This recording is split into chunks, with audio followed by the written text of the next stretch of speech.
We're staying on this FBI bias story of Peter Strzok and his text with Linda Page. They're now drawing the scrutiny of congressional investigators and other government officials. Here's another text from August 6th of last year. Lisa Page, maybe you're meant to stay where you are because you are meant to protect the country from that menace. We just brought that up in the last segment. We're staying on the story because it's important about the reaction and what they're saying to each other. Here's Peter Strzok.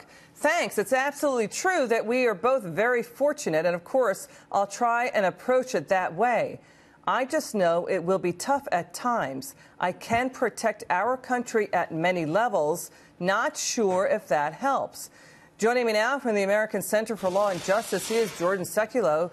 Jordan, they're calling Trump a menace. People in government have their opinions, right? But there's it begs a question. Should they be hauled in for testimony and for hearings to see, did you act on your hostility? Was there intent here?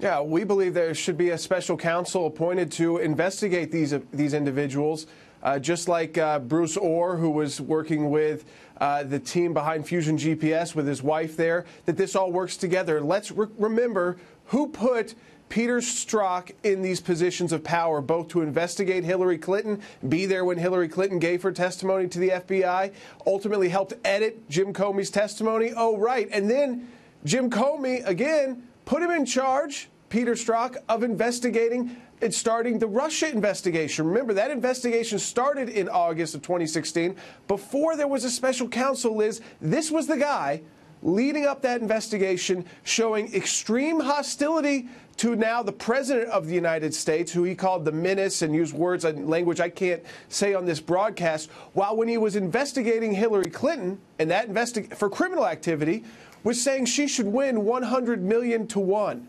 I mean, this is again, it's past just the deep state. It's past just, the gross government bureaucracy. This gets to the point of potential criminal activity where you've got so many DOJ and FBI people involved that it kind of screams out for a special counsel in its own right. You use the term criminal activity. Let's just stay in that for a second, because these are the lower level FBI agents. Peter Strzok is one of 25, right?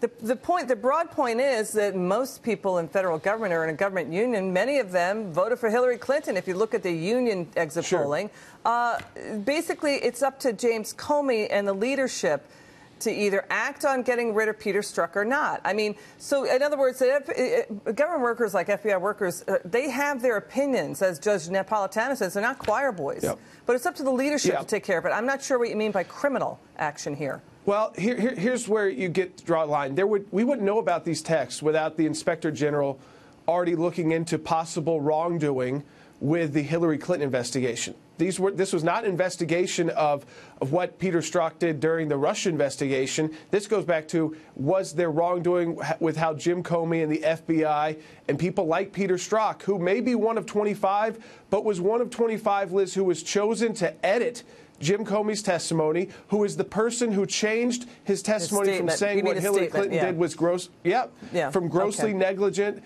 So I believe the criminal activity this is where it becomes criminal. Okay. If you are in a conspiracy to undermine a person because you don't like them and you use government resources and your position of government power to do so, just like she said in that text, you've got to do something about that menace. All right, Jordan, that would be criminal. We got to leave it there. Thank you, Jordan. Really appreciate it.